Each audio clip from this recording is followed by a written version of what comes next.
Bienvenue sur le plateau de Congo Kiosque, vous êtes bien sur Matongé TV. C'est pour nous un plaisir de vous accueillir à nouveau dans cette émission. Une émission où nous allons analyser la situation politique et sécuritaire en République démocratique du Congo, mais nous allons également faire un focus sur le Nigeria où, comme vous le savez, des élections se sont tenues et un nouveau président a été élu. Aujourd'hui, pour nous accompagner, eh bien, nous avons deux éminents invités. Je reçois le docteur Jean-Jacques Mbungani, secrétaire national chargé des affaires étrangères, mais également responsable des fédérations extérieures du mouvement de libération du Congo. Jean-Jacques Mbungani, bonjour. Bonjour Henri. Merci de faire l'honneur de répondre aux questions de Congo Kiosque. Avec nous également, eh bien, un nouveau visage auquel vous allez devoir vous habituer. Il s'agit d'Olivier Dossou Fado, expert en politique étrangère, mais surtout spécialiste en géopolitique africaine, que nous accueillons pour la première fois sur le plateau de Congo Kiosque. Olivier Dossou Fado, bonjour. Bonjour Henri et bonjour aux téléspectateurs, aux éditeurs qui nous écoutent. Et évidemment, l'incontournable Ramsès Ramazani, qui est le directeur général de Matongé Multimédia, notre hôte du jour, eh bien, qui nous reçoit dans ce magnifique studio. Je rappelle que Congo Kiosque est une coproduction de Matongé TV et Radio Mboté, la voix de la diaspora africaine. Docteur Jean-Jacques Mbungani, je me tourne vers vous. On va prendre des nouvelles de Jean-Pierre Bemba. Il se trouve qu'au mois de mars, au milieu du mois, semble-t-il, une rumeur a circulé sur sa libération prochaine. Où en est-on aujourd'hui et surtout, comment va-t-il? D'abord, merci pour l'intérêt que Matongé TV, dans le cadre de cette émission Congo Kiosque, accorde à mon parti et surtout à Jean-Pierre Bemba, le président du MLC, qui, je dois le rappeler, toujours à Scheveningen. On a eu des bruits ci et là que Jean-Pierre Bemba a été libéré. Ce n'est pas encore le cas. Nous attendons parce que, en réalité, il faut savoir que le délai court jusqu'en juin de cette année. Ce sont des spéculations, certes intéressantes pour la majorité des membres du MLC, mais nous attendons sereinement les membres du mouvement de libération du Congo, le conseil de Jean-Pierre Bemba et la famille biologique du président de notre parti. Nous attendons sereinement l'issue favorable dans le cadre du procès qu'il retient à la CPI depuis bientôt 7 ans. Nous l'attendons pour d'ici juin de cette année. Et quelles sont les chances, en fait, parce qu'il y a toujours des chances, rien ne nous garantit, quelles sont les chances de sortie du sénateur Jean-Pierre Bemba? Les chances sont intactes, c'est-à-dire que si vous avez suivi, mettons, près de 10 sur 10, parce que qu'est-ce qu'il faut rappeler réellement? C'est que le procureur a voulu inculper Jean-Pierre Bemba, prouver que Jean-Pierre Bemba était à la commission des crimes qui sont reprochés aux militaires du mouvement de libération du Congo par rapport aux faits qui se sont déroulés en République centrafricaine d'octobre 2002 à mars 2003, mais le bureau du procureur n'a jamais pu prouver, au-delà de tout doute raisonnable, que Jean-Pierre Bemba était à la commission des crimes. Donc, face à cela, nous sommes sereins. La défense de Jean-Pierre Bemba a clairement précisé que Jean-Pierre Bemba n'était en rien lié à ce qui s'est passé sur le terrain en ce moment-là. Les juges apprécient tant les conclusions de la défense que celle du bureau du procureur, mais comme le procureur, je le répète, n'a pas pu prouver que Jean-Pierre Bemba était le responsable de ce qui s'est passé, nous attendons une issue favorable à l'issue de ce procès. Olivier Dossou Fado, je rappelle que vous êtes originaire du Bénin, mais vous vous tenez informé bien évidemment de l'évolution des situations politiques ça et là sur le continent. Que vous inspire l'affaire Jean-Pierre Bemba? Merci, et je tenais également donc à remercier donc les promoteurs de cette initiative, en l'occurrence Monsieur Ramazani et vous-même. Et encore une fois, je voudrais faire le parallèle avec ce qui se passe au niveau du procès de Jean-Pierre Bemba avec la situation du président Gbagbo, puisque le président Gbagbo également est l'hôte de la Cour pénale internationale où il est incarcéré depuis 4 ans maintenant. Alors, il y a véritablement un sentiment aujourd'hui de chasse à court au niveau judiciaire des dirigeants africains qui sont des dirigeants insoumis, et qui, dans une perspective aujourd'hui néolibérale, sont des empêcheurs de tourner en rond. Donc, il est important de pouvoir mettre la main sur ces dirigeants, les incarcérer, et puis pouvoir permettre l'exploitation, sinon le pillage des ressources des États. Quand vous prenez aujourd'hui la République démocratique du Congo, je parle sous votre contrôle. À l'époque, en 2006, je crois, le président Jean-Pierre Bemba avait dit « j'ai accepté l'inacceptable » et la suite, on a vu où ça l'a conduit. Alors, pour revenir un peu à l'affaire qui est au niveau de la CPI, il ne faut pas oublier que le président Patassé n'a pas du tout été convoqué, même en qualité de témoin au niveau de ce procès-là. Il a même été blanchi par sa propre justice. Tout à fait. Et puis, vous avez à la fois non seulement un balisage au niveau temporel, c'est-à-dire que les faits qui lui sont reprochés sont des faits qui datent de la période où, avant même qu'il ne soit candidat, avant 2006, ok, et par la suite, vous avez les dirigeants centrafricains qui étaient impliqués dans la chaîne de commandement, qui n'ont pas été convoqués, ne serait-ce même que comme témoin, je l'ai dit tantôt. Et l'autre aspect, c'est aujourd'hui, lorsqu'on parle de la question des crimes contre l'humanité, vous avez une situation aujourd'hui à l'est du Congo qui perdure depuis 98, 99 et bien plus tard, dont les principaux responsables sont connus. Les nombreuses commissions d'enquête internationales des Nations Unies, les nombreux rapports n'ont même pas jusqu'à présent fait l'objet au niveau des Nations Unies, puisqu'il faut préciser une chose. C'est-à-dire que la CPI, c'est une juridiction sous tutelle des Nations Unies. Et c'est le Conseil de sécurité des Nations Unies qui délimite ou même qui organise, qui met au niveau de l'agenda l'instruction des différents procès. Et jusqu'aujourd'hui, la situation à l'est du Congo ne fait pas l'objet d'une priorité au niveau de cette juridiction-là. Et c'est même aller plus loin, puisque des juristes congolais comme Maître Amouli estiment qu'il faut aujourd'hui aller vers un tribunal pénal international pour le Congo, comme ce qu'on a connu en ex-Yougoslavie. Mais Jean-Pierre Bemba, on ne peut pas nous dire qu'il est responsable uniquement d'une situation en Centrafrique où il faut préciser que c'est un fait de guerre. Le président Patassé avait sollicité à l'époque l'aide des troupes du MLC qui, de l'autre côté du fleuve, ont dû enjamber et sont venus à la rescousse. Comme on a eu, par exemple, le président Déby qui a volé au secours du président, du chef d'état-major. Je ne vous arrête pas, c'était pas la première fois qu'un leader africain donne des troupes à un autre pays voisin. Jean-Pierre Bemba, c'est important que je ne vous coupe pas la parole. Jean-Pierre Bemba a prêté 1500 hommes au président Patassé parce qu'à l'époque, le président Patassé était élu démocratiquement.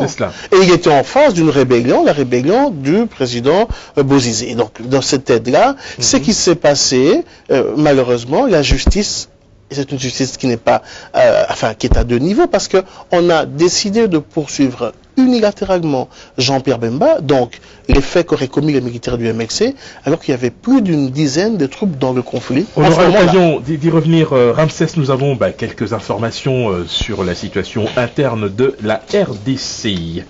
Oui, nous avons, en ce qui concerne les droits de l'homme, les arrestations de militants congolais pro-démocratie se poursuivent en RDC.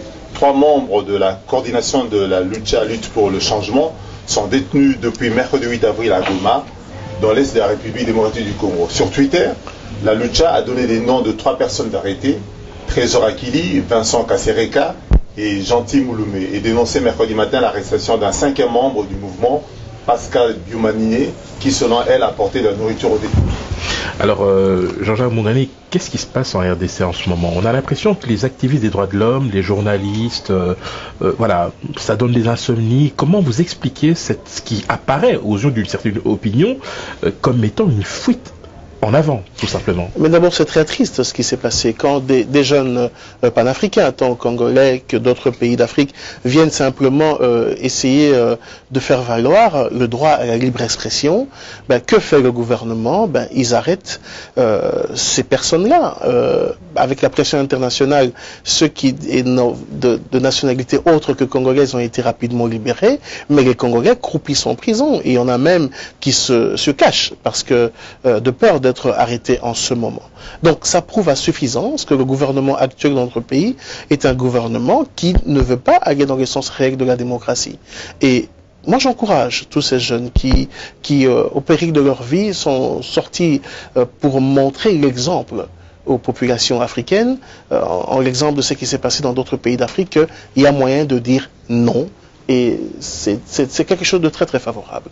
Nous passons par la suite. Charnier de Maluku, l'ONG américaine Human Rights Watch soupçonne les services de sécurité congolais d'avoir enterré les victimes de 2 vagues de répression dans une fosse commune de la région de Kinshasa. Le gouvernement dément, mais n'autorise pas à ce stade l'exhumation des 425 corps pour mener l'enquête. Alors peut-être avant d'arriver sur ce point précis, je voudrais vous faire réagir, Olivier Dousoufado, sur le point que nous avons abordé, à savoir l'arrestation de ces activistes. Est-ce qu'on n'est pas en train d'assister à l'heure actuelle sur le continent africain à une sorte d'éveil des consciences qui petit à petit se matérialise par une sorte d'internationalisation de la contestation, notamment des jeunes Africains? Le mouvement, de l'avis de beaucoup, est parti du Burkina. Est-ce qu'il y a des pays aujourd'hui en Afrique qui sont plus vulnérables que d'autres par rapport à ça? J'apporterai de l'eau à votre moulin, mais en précisant que le mouvement réel est parti du Sénégal en 2012, avec Y'en a marre qui a contesté la légitimité du parti au pouvoir. Donc, il y a notamment le mouvement du 23 juin 2011 qui a fait échec à la tentative de révision du président Wade. Au-delà de tout ce que vous avez mentionné, ce qu'il faut signaler, c'est que nous assistons à quoi? Nous assistons à une décapitation des sociétés civiles au niveau du Congo, dans le cadre du Congo spécifiquement. J'aime citer un exemple, l'assassinat du leader de la Voix des Sans-Voix, dont aujourd'hui l'enquête n'a pas été élucidée, les responsabilités ne sont toujours pas situées, les condamnations non plus. Je parle toujours sur votre contrôle parce que bon, c'est des infos que nous lisons un peu ça et là.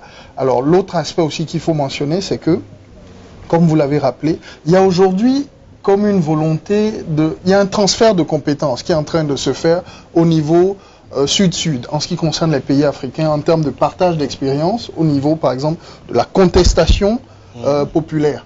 Donc, aujourd'hui, quand vous voyez le mouvement Y'en a marre au Sénégal, ils ont acquis une véritable expertise au niveau de la mobilisation populaire.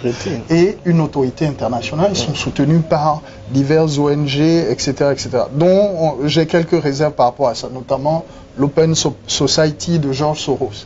Alors, ce qu'il faut préciser, c'est que vous avez également le mouvement Palais citoyen au niveau du Burkina Faso, qui également a été impliqué dans cette question. Mais le scandale, il est que on libère, grâce à une pression internationale, donc de Michel Kafando, président de la transition du Burkina Faso, et surtout de Macky Sall du Sénégal, on libère les différents leaders étrangers qui ont été arrêtés. Et en ce qui concerne les Congolais, ils sont en prison. Qu'est-ce qui explique ce 2 poids 2 mesures? Sinon une volonté de criminaliser, de décapiter au niveau interne les différents responsables. Pourquoi?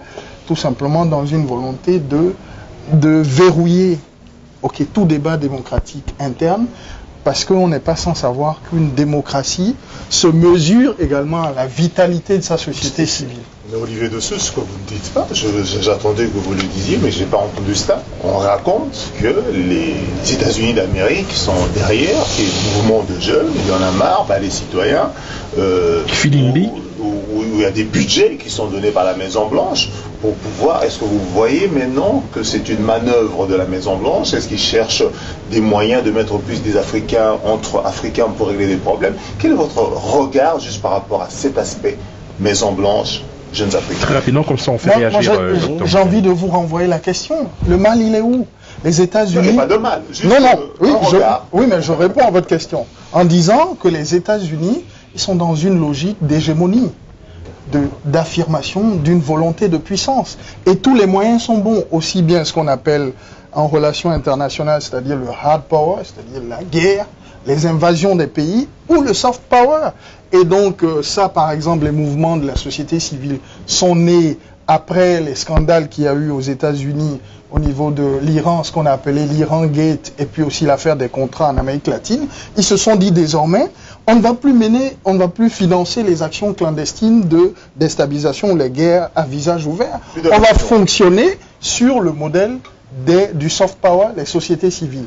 Et ça, c'est aller plus loin. Vous n'avez pas cité le rôle et l'action des blogueurs en Tunisie en Égypte, également dans ce qu'on a appelé le printemps arabe. Alors, donc c'est de bonne guerre. Docteur Mais quel est moi juste, je finirai là, quel est notre agenda africain ou congolais dans cette volonté des États-Unis ou bien des pays occidentaux de contrôler ou d'affirmer leur puissance?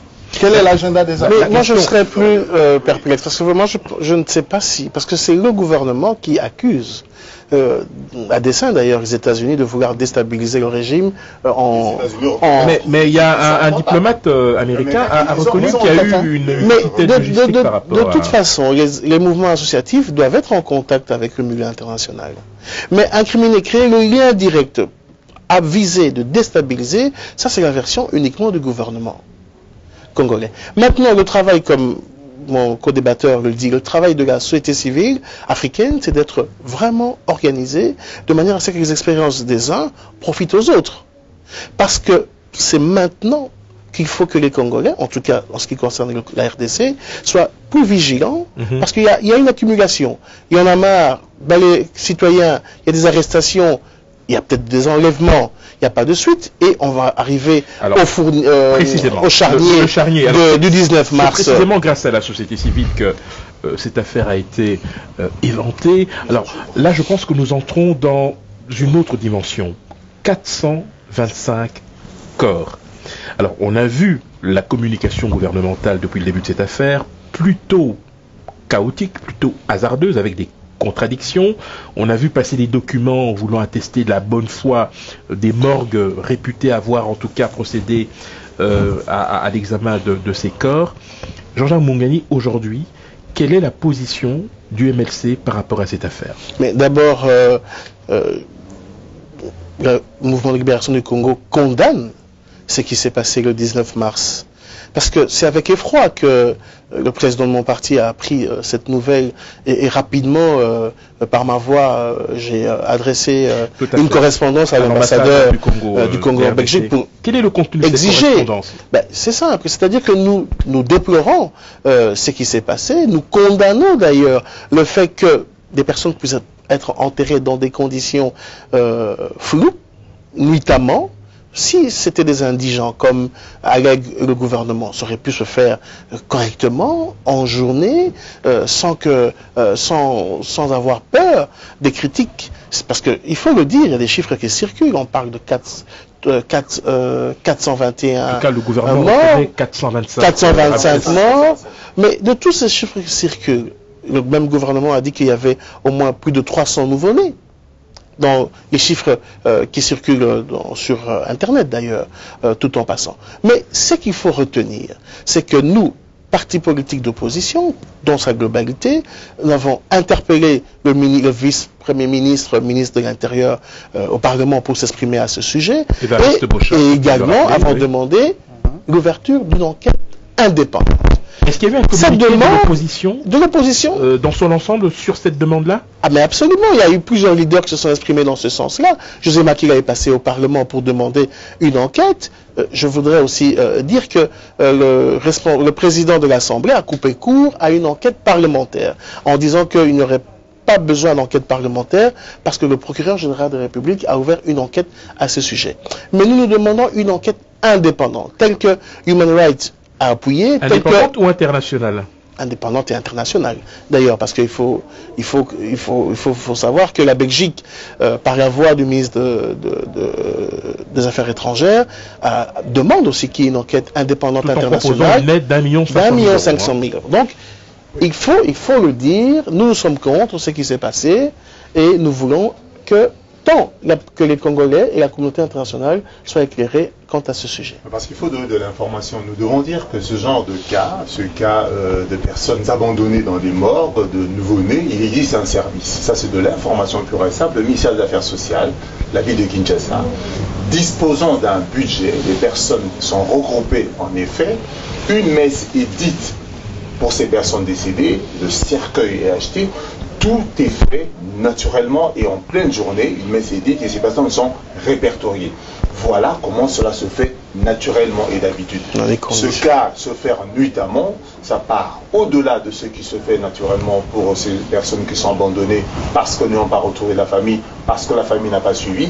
Nous sommes dans un cas vraiment fort litigieux. Il doit y avoir des éclaircissements à ce sujet. Alors, Olivier de Soufado, on rappelle le contexte. Selon certaines informations, il s'agirait de manifestants du 19 au 21 janvier dernier. Pour d'autres, ce sont des Koulouna qui auraient été liquidés au cours de l'opération Likofis. Ça fait partie des versions qui circulent. Mais tout de même, ce n'est pas la première fois que l'on a affaire à des charniers sur le continent. Je rappelle qu'en Côte d'Ivoire, par exemple, il y a eu Yopougon. En 2000, si je ne m'abuse, il y a eu Douékoué. Il y a même eu, il n'y a pas si longtemps, en RDC, un charnier qui avait été découvert. On avait aussi instituer une commission d'enquête dont on attend toujours désespérément les conclusions. Comment avez-vous interprété cette information lorsque vous avez pris connaissance? Moi, j'ai deux niveaux d'analyse. Le premier niveau, évidemment, c'est de partager la douleur des familles et des personnes qui sont meurtries par ces différents assassinats et de s'incliner sur leur mémoire. Alors, et également de demander au gouvernement des explications, mais tout en n'étant pas dupe, c'est-à-dire qu'on a en face un gouvernement qui ne travaille pas dans l'intérêt général et dont évidemment la volonté de conserver les rênes du pouvoir est manifeste du moins, et donc j'estime ne rien devoir en attendre. Alors l'autre aspect, c'est au niveau vraiment de l'instrumentalisation, sinon de l'agenda qui est derrière cela. Pourquoi? Parce qu'il y a quelques jours, le gouvernement des États-Unis a eu un échange avec le président Kabila. Un coup de fil a été donné, effectivement, voilà. à monsieur. Et donc, la volonté lui a été clairement affirmée de pouvoir partir, de dégager. Donc, les États-Unis ont été clairs. Et ça doit nous rappeler l'ingérence, sinon ce que Bill Richardson avait fait à l'époque avec le président Mobutu. Oui. À l'époque, en lui disant vous dégagez, sinon votre corps sera traîné dans la rue et jeté aux chiens. Alors ça ne doit pas occulter une chose, c'est-à-dire qu'il y a eu, suivant les différents rapports des Nations Unies, on parle de plus de 5 millions de morts à l'Est. Personne n'a jamais levé le moindre bout de doigt, ni les États-Unis, encore moins la France, ni les puissances la communauté internationale occidentale. Ouais. Alors, qu'est-ce qui explique aujourd'hui cet empressement à vouloir utiliser ces morts-là, dont j'estime vraiment que c'est scandaleux? Mais est-ce que derrière ça, il n'y a pas justement une volonté de noircir le gouvernement? En même temps, la communication du gouvernement sur ce point-là ne fait qu'alimenter le soupçon. Oui, évidemment, je ne situe pas les responsabilités. Moi, je parle de l'instrumentalisation et de la volonté des États-Unis, clairement, de dégager celui qu'ils ont contribué à mettre en place. Vous pensez que le crime profite aux États-Unis, selon vous? Je pense aujourd'hui qu'en attendant une commission d'enquête indépendante et qui réunissent toutes les conditions d'une véritable objectivité sur ce qui s'est passé, surtout situer les responsabilités, j'ai un doute par rapport au timing. Ça intervient à un moment où, quelques semaines avant, il y a eu un échange clair, sinon même un mot d'ordre au président américain à l'endroit de son homologue congolais en lui demandant de partir. Il y a eu également une criminalisation de la société civile. Il y a eu plein de choses qui concourent à penser aujourd'hui que les États-Unis et la communauté dite internationale, j'aime pas trop ce mot, mais beaucoup plus les États-Unis et les pays de l'OTAN, aujourd'hui exigent clairement que Kabila dégage. Donc on utilise je me réfère à ce crime-là. Oui, mais je pense que ça fait déjà depuis un petit temps que les Américains ont clairement signifié à Joseph Kabila qu'il devait partir, sous plusieurs formes. Le coup de fil qui vient d'être évoqué, c'est surtout la visite de John Kerry l'année passée. Hein. Tout à fait. Nous sommes dans cette logique depuis longtemps. Et le peuple congolais, en tout cas l'opposition, on le prend à bras-le-corps. Mais en 2011, je crois que Henri Ndouzi a voulu l'évoquer, il y a déjà eu une fosse commune à Kimwenza, tout à fait. Juste après les élections. Donc chaque fois, après des manifestations, bizarrement, il y a des fosses communes. C'est-à-dire, aux yeux de l'opposition et de la société civile congolaise, ce pouvoir, le pouvoir de Kabila, tue. C'est une évidence. Et ce pouvoir essaye de cacher son forfait. Mais malheureusement, ils ont enterré dans la nuit, à 2 h du matin, les odeurs se sont ressenties et les populations sont sortis et ont informé directement la MONUC, au lieu d'appeler la police. La MONUSCO, tout à fait. Donc, la MONUSCO, donc il y a un réel problème. Donc on voit vraiment par rapport aux manifestations qui étaient faites par le peuple lui-même, les manifestations du 19, 20 et 21 janvier, par rapport à cette fosse, la MONUSCO étant mise au courant par la population. Et s'il faut dire, est-ce que Kabila, à votre avis, je pose la question à M. Olivier, ainsi qu'à vous-même Jean-Jacques Mongadi, est-ce que M. Kabila comprend toutes les informations, et s'il comprend toute l'alerte, et s'il comprend vraiment ce qui se fait à l'étranger, ce qui se dit? Vous pensez que le pouvoir comprend le message? Non, je vais répondre rapidement et laisser la parole à mon co-débatteur. Je pense que la dictature rend deux fois aveugle et sourd. C'est ça la faiblesse de la dictature. Même fin mandat, ils vont accumuler des erreurs et je pense que toutes ces erreurs seront comptées et la fin de Joseph Kabila ne risque de ne pas être en toute douceur. Olivier de Soufani, est-ce que vous pensez que M. Kabila comprend ce qu'il y a à faire, la gravité des choses, le nombre aussi impressionnant de personnes décédées de manière tout à fait tragique? On remarquera que le président n'a pas pris la parole. Oui, mais ça, encore une fois, moi, ma question, ma réponse, elle est la même. C'est-à-dire que pour comprendre ce qui se joue aujourd'hui, il faut comprendre les modalités d'accession de Kabila au pouvoir. Ce qui se joue aujourd'hui, en réalité, ce n'est que le procès d'une façon d'accéder au pouvoir, d'une forme de légitimité, qui est la légitimité toujours par l'extérieur, légitimité de type exogène. Aujourd'hui, on n'a pas... par l'extérieur? Non, mais c'est l'extérieur qui l'a mis là. Oui, maintenant on est d'accord. Par l'extérieur. Ben, comme c'est un classique au Congo, j'allais presque dire, puisque Mobutu également en 65 a été mis là par la CIA. Ensuite, on l'a vomi, on l'a dégagé. Donc, depuis 50 ans, on est dans ce classique. Aujourd'hui, le président Kabila est un président, c'est clair, c'est établi. Même en matière d'infraction, de crime, c'est-à-dire l'entente avec l'ennemi, les propos par exemple de James Kabarebe sur ce qui se passe à l'Est et la collusion qu'il y a avec les dirigeants au haut sommet sont clairs. Il y a une trahison aujourd'hui des intérêts légitimes du peuple congolais par ceux qui sont au pouvoir. Mais là n'est pas la question. La question que nous devons nous poser aujourd'hui, c'est quel est l'agenda qui est derrière aujourd'hui cette volonté de dégager Kabila pour mettre qui? Pour préparer qui? Qu'il vous souvienne qu'il y a quelques semaines, plusieurs dirigeants politiques congolais se sont rendus aux États-Unis à l'invitation du National Endowment for Democracy, qui est un agence de la CIA. Certains ont rencontré Herman Cohen. Hein, exactement. Donc, moi, je préfère toujours avoir plusieurs niveaux d'analyse et ne pas uniquement me focaliser sur les faits, mais sur les causes beaucoup plus profondes. Je vais déjà rappeler que ça fait depuis quelque temps que l'opposition est quasi unie en RDC.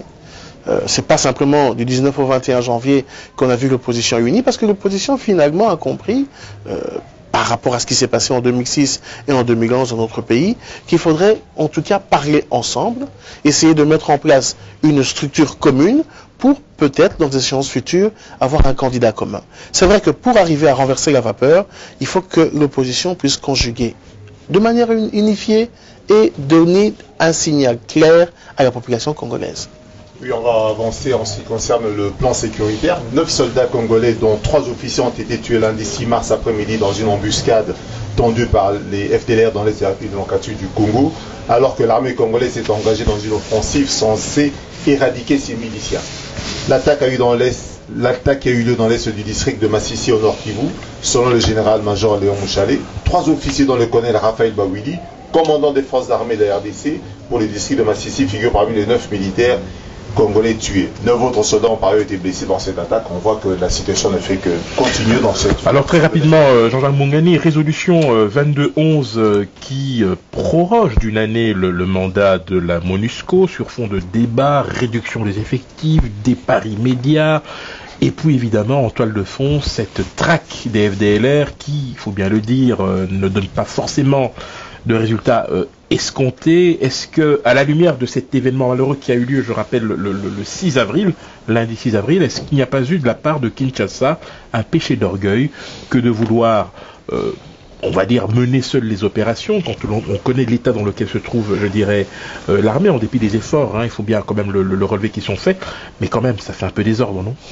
D'ailleurs, l'opposition a accueilli avec satisfaction la reconduction du mandat de la MONUSCO, bien que allégé, on a réduit de 10% l'effectif des militaires, donc ça fait autour de 2000 militaires. La MONUSCO est utile, selon vous? Très utile. La MONUSCO aide à la protection des civils, va aider lors de l'organisation des élections, à la stabilisation finalement du pays et même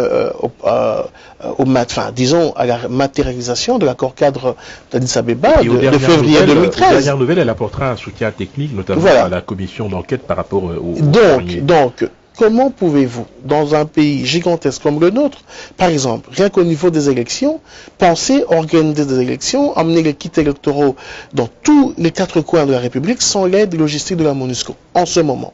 Alors qu'avec le calendrier qui était annoncé, le calendrier de Malou Malou, on doit avoir des élections intermédiaires en octobre 2015. Malou Malou, dont on n'a plus de nouvelles depuis 2 mois. Voilà, ça c'est encore autre chose. Donc, pour répondre à votre question, la présence de la MONUSCO est utile et le fait d'avoir reconduit le mandat, en tout cas l'opposition, nous au niveau du MLC, nous sommes très Olivier Dousoufado, est-ce que la RDC, ce n'est pas une spécificité en Afrique finalement? Est-ce qu'il y a un pays comparable sur le continent qui soit à ce point dépendant d'une force onusienne? Avant de répondre à votre question, je vais juste émettre un avis divergent par rapport à ce qui a été dit. J'estime aujourd'hui que la MONUSCO a échoué. La MONUSCO a échoué et ce n'est pas spécifique uniquement au cas congolais. Lorsque vous prenez également l'ONUCI en Côte d'Ivoire, vous prenez également les massacres au niveau du Soudan, vous prenez également l'opération AMISOM, mais là en partenariat avec l'Union africaine. En Somalie, il faut le rappeler. En Somalie. Aujourd'hui, la MONUSCO a échoué. La MONUSCO, tout ce que vous voulez. À l'époque, c'était l'ONU en 61 avec Lumumba. Mais il y a une constante. C'est qu'en réalité, c'est un peu pour paraphraser De Gaulle, l'ONU c'est un machin aux mains des puissances impérialistes. Et ce qui se passe aujourd'hui, c'est que quand vous voyez, les viols n'ont jamais été aussi présents et aussi nombreux depuis que la MONUSCO est à l'Est. Il faut dire que certains éléments se rendent coupables de viol. Oui, mais ils n'ont jamais été sanctionnés, curieusement. Autre chose, c'est que depuis que la MONUSCO est dans ces régions n'ont jamais été aussi instables. Il faudra bien qu'on nous explique. Il faudra qu'on cherche l'erreur. Mais il y a une réalité qui est certaine, c'est que lorsque le Congo, à un moment donné, avait l'entière souveraineté sous Mobutu, à l'époque, où il exerçait l'impérium au niveau de l'Est, avec une véritable armée, etc., pas la période où il y a eu une déliquescence de l'armée, il y avait une véritable sécurité. Le problème aujourd'hui, c'est que la MONUSCO fait partie du problème et non de la solution. Donc moi j'estime aujourd'hui que le peuple congolais, pas les dirigeants actuels évidemment, le peuple congolais et les dirigeants légitimes s'ils venaient à accéder au pouvoir, doivent demander clairement le départ de la MONUSCO. Moi je mettrais différemment en tout cas. Par exemple, on a vu l'année dernière en RDC, grâce à l'appui logistique de la MONUSCO, la FRDC découdre avec le M23. Une force négative qui a quand même endeuillé fortement l'Est de notre pays. Je suis d'accord que la MONUSCO... Vous occultez les millions de morts. Je suis d'accord que la MONUSCO, ou la MONUSCO, n'est pas arrivée à ses fins, à toutes ses fins. Mais en tout cas, pour le moment, nous, de l'opposition, nous pensons fermement qu'il est utile que la MONUSCO demeure en RDC. Nous ouvrons une parenthèse, c'est quand même très important. Nous parlions justement d'élection, la volonté de voir cette force onusienne rester. Ça, c'est acquis avec la résolution 2211 pour sécuriser le processus électoral. Il se trouve que le Nigeria s'est doté d'un nouveau président. C'est Muhammadu Buhari qui avait déjà assumé les fonctions entre 1983 et 1985 avant d'être évincé du pouvoir par le général Ibrahim Babangida. Olivier Dousoufado, je me tourne vers vous. Beaucoup ont critiqué la gestion hasardeuse de Jonathan Goodluck, notamment par rapport à la traque contre Boko Haram. Beaucoup de choses lui ont été reprochées. Quel est l'espoir que suscite aujourd'hui Muhammadu Buhari, et surtout quand on sait son passé d'homme autoritaire, aux méthodes parfois brutales, est-ce que le Nigeria a fait le bon choix? Je ne dirais pas que le Nigeria a fait le bon choix, parce que bon, les informations qu'on a sur Buhari, c'est toujours des informations qu'on a via la presse internationale, mais je marque une satisfaction, c'est-à-dire qu'aujourd'hui, l'ensemble des chefs d'État de la sous-région, dont le président tchadien en tête, ont salué l'arrivée au pouvoir de Boiry. Et pour cause, il faut quand même rappeler. Et pour je cause. veux préciser parce que tout de même, vous citiez Idriss Déby, on peut ajouter Paul Biya et Issoufou n'étaient pas très satisfaits de la manière dont justement Goodluck Jonathan gérait cette affaire Boko Haram. Le moins qu'on puisse dire, c'est que dans cette histoire, Goodluck Jonathan a fait preuve d'une entente ou d'une collusion avec l'ennemi. Comment expliquer que un Nigeria qui compte 180 millions d'habitants, première économie du continent, il faut le rappeler. Première économie du continent depuis avril 2014, exactement, n'arrive pas à venir à bout d'une insurrection ou bien d'une nébuleuse terroriste. Ça pose plusieurs questions. Alors qu'un pays comme le Tchad, avec des moyens relativement modestes, a pu y faire face. Alors, moi, ce que je dirais aujourd'hui, c'est que l'arrivée de Boiry suscite beaucoup d'espoir. Mais méfions-nous un peu de vendre la peau de l'ours avant de l'avoir tué. Il se trouve qu'aujourd'hui, la question de la gouvernance de Boiry doit être jugée à l'aune de 2 ou 3 défis majeurs. C'est-à-dire que vous avez la question, par exemple, du défi sécuritaire. Il faut aujourd'hui lutter contre le péril djihadiste et terroriste. Et ensuite, il ne faut pas oublier que le Nigeria, c'est un pays où vous avez des disparités énormes au niveau social et économique. Donc, c'est la question vraiment de l'indice du développement humain, où le Nigeria est 152e. Donc, c'est donner de l'emploi aux Nigérians, c'est le panier de la ménagère, c'est également créer les conditions d'une espérance sociale. Parce que sans ça, le défi sécuritaire ne pourra pas être atteint dans la mesure où les djihadistes, ils vont recruter chez les populations faibles et démunies. Mais un aspect que vous ne soulevez pas, monsieur Olivier Dessous, il n'est pas démocrate. Il se dit lui-même converti à la démocratie. Il faut préciser qu'en 2011 encore, il promettait d'instaurer la charia sur l'ensemble. Cet aspect-là, parce que ce qu'on ne dit pas et qu'il faudrait dire, Jonathan Goodluck étant chrétien, ce monsieur qui arrive, Boiry, musulman, il y a une guerre entre les musulmans et les chrétiens, une guerre larvée, une guerre qui ne dit pas son nom. Il arrive au pouvoir. Vous pensez un seul instant que ce monsieur va aller à l'encontre de Boko Haram avec une si grande facilité, à l'encontre de tous ces musulmans qui l'ont mis au pouvoir, à l'encontre de toutes ces personnes qui exigent la charia? C'est une situation vraiment difficile pour M. Boiry, qui lui-même n'étant pas à l'origine un démocrate. Oui, c'est-à-dire qu'il y a plusieurs choses que vous soulevez. Ce qu'il faut dire, c'est que Boiry, dans le cadre... Le Nigeria, c'est un pays extrêmement complexe. C'est-à-dire que c'est 36 États, c'est un État fédéral, c'est un État gigantesque, mais beaucoup moindre par rapport au Congo. Mais le Nigeria, c'est également un pays extrêmement fragile. Il ne faut pas oublier qu'il y a quelques années de cela, il y a eu des velléités sécessionnistes. Donc, avec la guerre du Biafra, etc., etc. Et il y a l'enjeu également du pétrole. Donc, vous n'avez pas... Qui est dans le sud. Voilà. Qui est dans le sud et même en pays Biafra, etc. Mais il ne faut pas oublier une chose, c'est-à-dire que Boiry, son vice-président, est chrétien. C'est un juriste. Yemi Osinbajo. Voilà, c'est un juriste de très haut vol, ancien procureur général de l'État de Lagos. Première chose, ce qu'il faut dire, c'est que il faut éviter souvent les comparaisons faciles où les médias occidentaux souvent fabriquent un peu une version souvent tronquée des choses. Le tissu social est vraiment très très difficile. Il faut dire une chose, c'est-à-dire que Boiry, au jour d'aujourd'hui, n'a pas été porté seul au pouvoir. Il est venu au pouvoir grâce à une coalition. Vous avez l'ancien gouverneur de l'État de Lagos, vous avez l'ancien gouverneur même de la région de River State, qui est la région de Jonathan, qui a fait défection au sein du PDP, c'est-à-dire le People Democratic Party, le parti au pouvoir, et vous avez également de nombreux élites qui le soutiennent. L'ancien président Obasanjo. Dont Obasanjo. Donc aujourd'hui, Boiry ne peut plus se permettre de faire ce qu'il disait peut-être en 2011, même d'instaurer la charia. Mais il y a autre chose, c'est-à-dire que vous avez dans plusieurs régions du nord du Nigeria où il n'y a pas de charia. Dans les gouvernorats du nord, certains ne sont pas. Par exemple, l'État de Katsina, vous n'avez pas de charia là-bas. Et la charia, c'est quoi en fait? La charia, ce n'est qu'une juridiction islamique, dans la mesure où le Coran, c'est également un code civil. C'est-à-dire, il y a également des règles de droit. Tout dans la plus grande, c'est code civil. Non, il y a également des règles de droit. Faisons très attention souvent avec les raccourcis faciles que nous empruntons comme ça. L'Arabie Saoudite aujourd'hui applique la charia, mais ça n'empêche pas Hollande de recevoir et même d'annuler une visite pour aller rendre hommage au roi décédé. Le Qatar aujourd'hui achète tout à Paris. On sait que ce sont des pays qui financent d'une certaine manière le terrorisme. Exactement. Mais ces pays aujourd'hui appliquent la charia, ça ne gêne personne, ils sont reçus en grande pompe par Obama, etc. Mais quand il s'agit du Nigeria, il faut préciser, c'est un État fédéral. Et le gouvernement fédéral a des leviers extrêmement faibles. La plupart du pouvoir au Nigeria est aux mains des gouverneurs locaux, qui eux sont élus par une assemblée locale.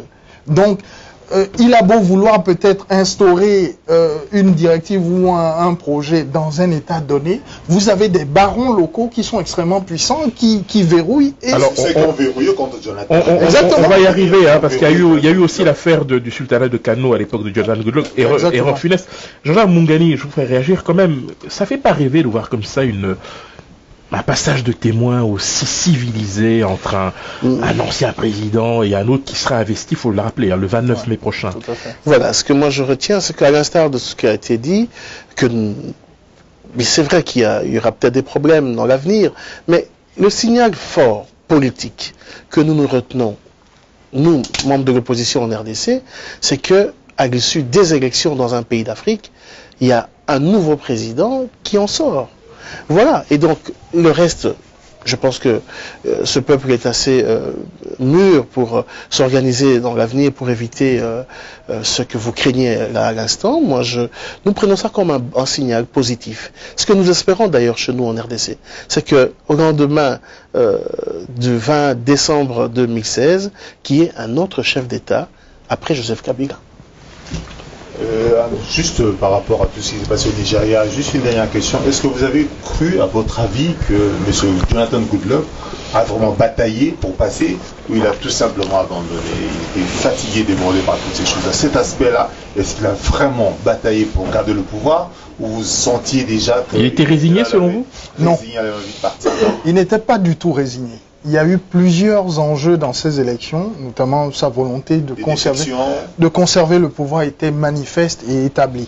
Mais il y a eu des défections au niveau des barons locaux du PDP, le People Democratic Party, le parti au pouvoir.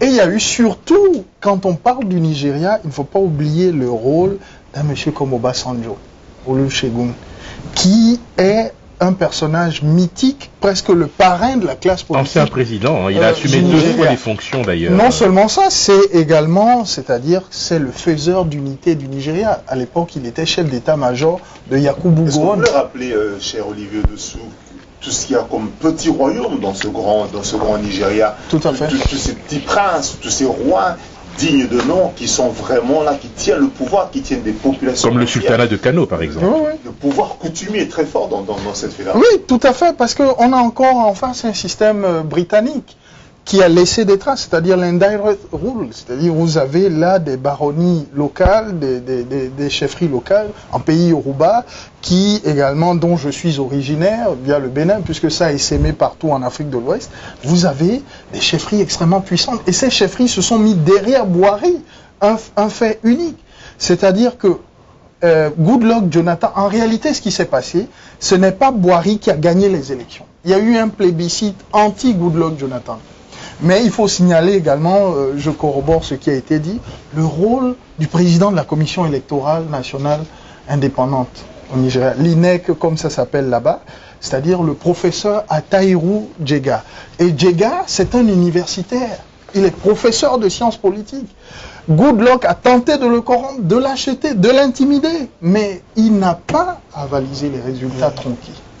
Il s'est opposé à une forfaiture. Donc, en réalité, vous avez aujourd'hui plusieurs leviers comme ça, et puis vous avez également le rôle des puissances internationales qui ont averti très tôt Goodluck en lui disant qu'il fallait reconnaître la défaite et passer à autre chose. On va passer par la suite en politique. Le vice-premier ministre et ministre de l'Intérieur et de la Sécurité, M. Evariste Bocha, s'est entretenu dans la soirée du mercredi 25 mars 2015 avec une forte délégation du mouvement de libération du Congo MLC, conduite par sa secrétaire générale, l'honorable Eve Bazaïba. Cette délégation est venue déposer une lettre de son président Jean-Pierre Bemba, adressée au patron de la territoriale. Dans cette correspondance, le chairman du MLC demande au vice-premier ministre et ministre de l'Intérieur et Sécurité d'apporter des correctifs par rapport à l'adresse du MLC contenu sur la liste actualisée des partis politiques envoyés à la CENI.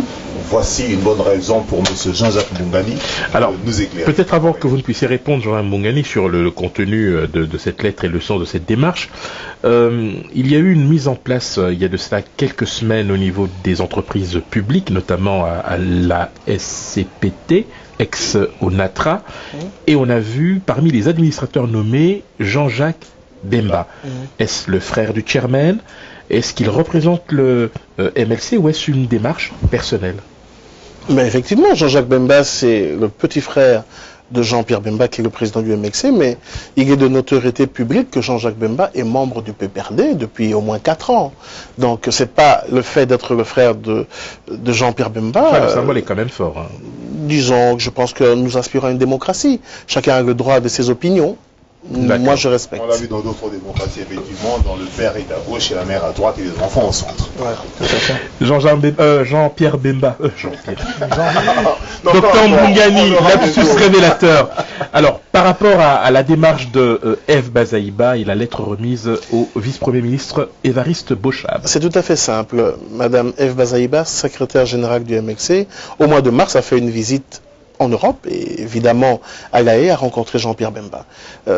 Tous les Congolais sont au courant qu'il y a une petite polémique par rapport au secrétariat général du MLC, parce que M. Thomas Louaka, ancien secrétaire général du MLC, qui maintenant est membre du gouvernement, vice-premier ministre, s'est auto-exclu depuis le 8 décembre 2014 du parti, mais ce monsieur n'en démord pas, prétend toujours être le secrétaire général du MLC. Alors il était important que le président du parti de sa cellule à Scheveningen puisse écrire un courrier à l'autorité politique, en tout cas le vice-premier ministre et ministre de l'Intérieur, pour l'informer réellement que c'est Madame Eve Bazaïba qui le représente, donc en qualité de secrétaire général du MLC. Il s'agissait aussi de renouveler la confiance aux membres du MLC qui font partie de la commission électorale. Effectivement, donc dans le courrier, il y a eu aussi d'autres détails, parce que l'enjeu, finalement, c'est qui pourra déposer la liste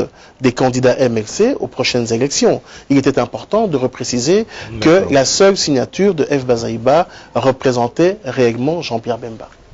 Oui, on va passer par la suite des informations. Majorité dans le camp présidentiel, le président de l'Assemblée provinciale du Katanga et leader de Kabylie dans la province, M. Gabriel Kumwanza, est le premier des membres de la majorité au pouvoir en RDC à annoncer un candidat autre que celui du président Joseph Kabila pour la présidentielle de 2016.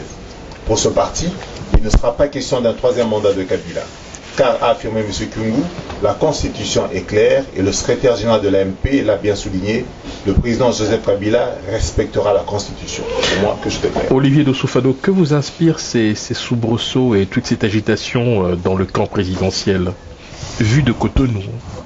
Ou même vu de Bruxelles.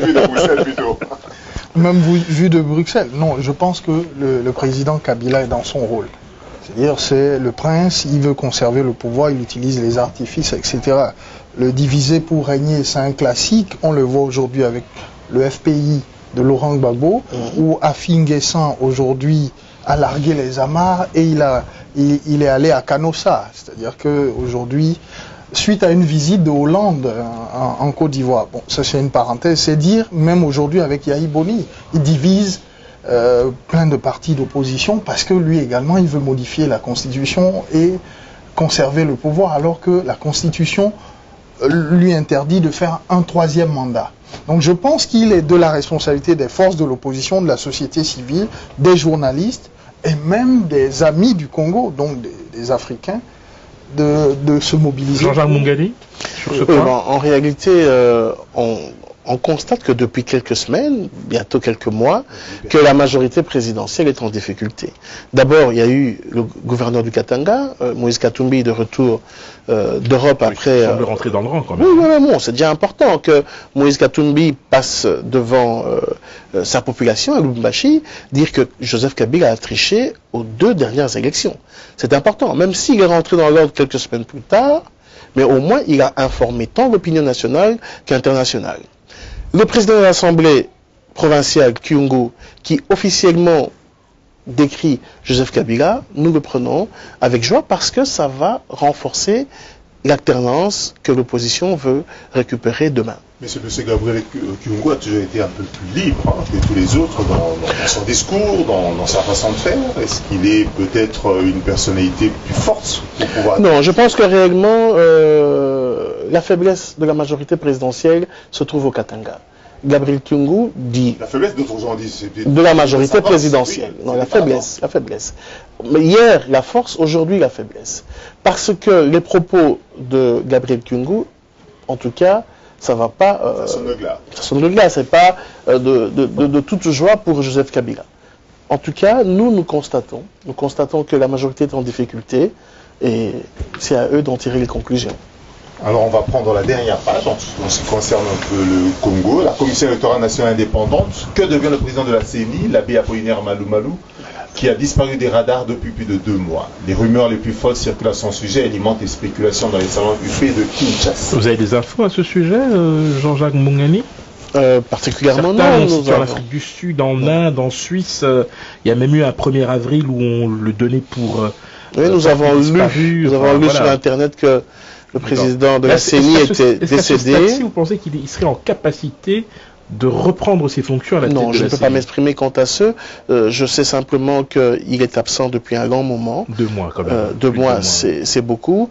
Il serait de la responsabilité des autorités de la CENI de quand même éclairer l'opinion. Que prévoient les textes? C'est ça le problème. Entre le président qui est absent, ça veut dire que les autres devraient travailler, ou bien c'est un problème politique, c'est un problème de maladie, on n'en sait pas trop, mais c'est ça aussi la République démocratique du Congo.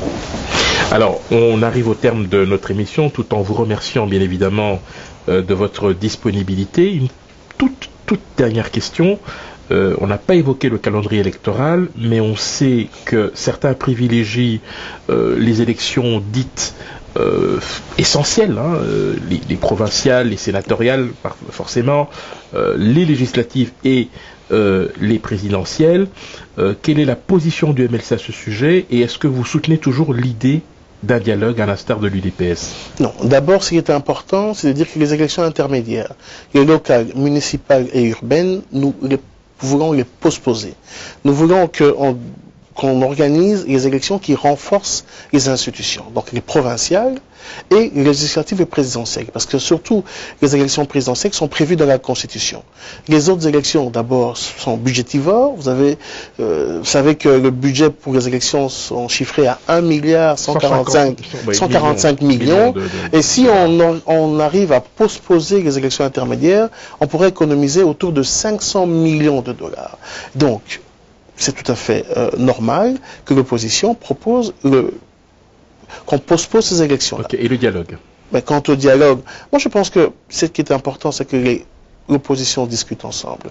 Comme j'ai dit tantôt dans mon propos, d'abord qu'on puisse se rencontrer, mettre en place, baliser le terrain, mettre en place un programme commun, qui fera quoi demain, dans quel secteur, et ainsi de suite, et ça va faciliter d'atterrir avec un candidat commun. Monsieur Jean-Jacques Mungani, vous savez fort bien dans votre corps intérieur qu'un candidat commun, ce n'est pas possible. Mais il faut toujours discuter de l'idée, parce que nous, au MLC, on a un candidat. À l'UDPS, je pense qu'ils ont un candidat. Dans d'autres partis, ils ont des candidats, mais ça n'empêche pas.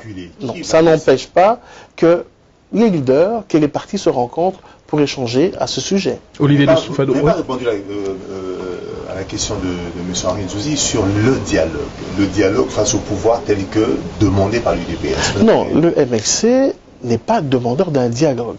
Nous, on a parlé de recadrage du calendrier tel qu'on a proposé. Quel est votre regard à cette demande de dialogue? On respecte la demande d'un autre parti d'opposition, mais nous pensons qu'on a déjà eu le dialogue dans le passé, on a eu la concertation nationale, on connaît les conséquences. Nous sommes pour échanger sur le calendrier, parce que jusqu'à présent, on n'est pas encore d'accord. La CENI a proposé un calendrier, l'opposition est venue avec une autre proposition, il n'y a pas encore d'accord, il faudrait discuter sur ça. Olivier Losoufado, vous allez conclure. Qu'est-ce que tout cela vous inspire, vu de Bruxelles et de Cotonou? On n'avait pas ce problème là-bas, non, au Bénin?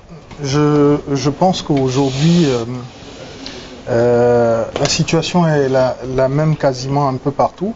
C'est-à-dire que ce qui se joue aujourd'hui en RDC, c'est la volonté de conserver le pouvoir à tous les prix au-delà du mandat, au-delà du délai constitutionnel. Au Bénin également, donc le 26 avril, on aura des élections législatives. Et donc le parti au pouvoir, la majorité au pouvoir, voudrait par tous les moyens, avec l'implication de Vincent Bolloré, qui contrôle le port autonome de Cotonou, et pas que, qui lui a promis de faire tout pour lui assurer le quorum requis pour pouvoir modifier la loi fondamentale et permettre à Yahi Boni d'aller vers un troisième, sinon un quatrième mandat. Et nous estimons aujourd'hui que nous devons aller vers un échange d'expériences, un partage d'expériences pour voir comment on mutualise nos efforts pour aller vers des sociétés démocratiques et prospères, parce que la question du Congo, du Bénin, etc., c'est une question presque africaine aujourd'hui. Et elle nous concerne tous. Et je voudrais enfin donc vous remercier pour vraiment l'invitation que vous m'avez adressée à travers ce débat et dire combien j'étais content et ravi de participer à votre Merci pour ces paroles, ces encouragements. Merci infiniment à vous, Olivier Dossou-Fado. Je rappelle que vous êtes spécialiste des questions étrangères et expert en géopolitique africaine. Merci infiniment au docteur Jean-Jacques Mbungani, secrétaire national chargé des affaires étrangères et responsable des fédérations extérieures du mouvement de libération du Congo, le parti de Jean-Pierre Bemba. Merci infiniment à notre hôte du jour, Ramsès Ramazani, qui est le directeur général de Matongé Multimédia. Congo Kiosque, eh bien, c'est une coproduction entre Matongé Multimédia et Radio Mboté, la voix de la diaspora africaine. On se retrouve très prochainement, même heure, même lieu. À bientôt. Merci.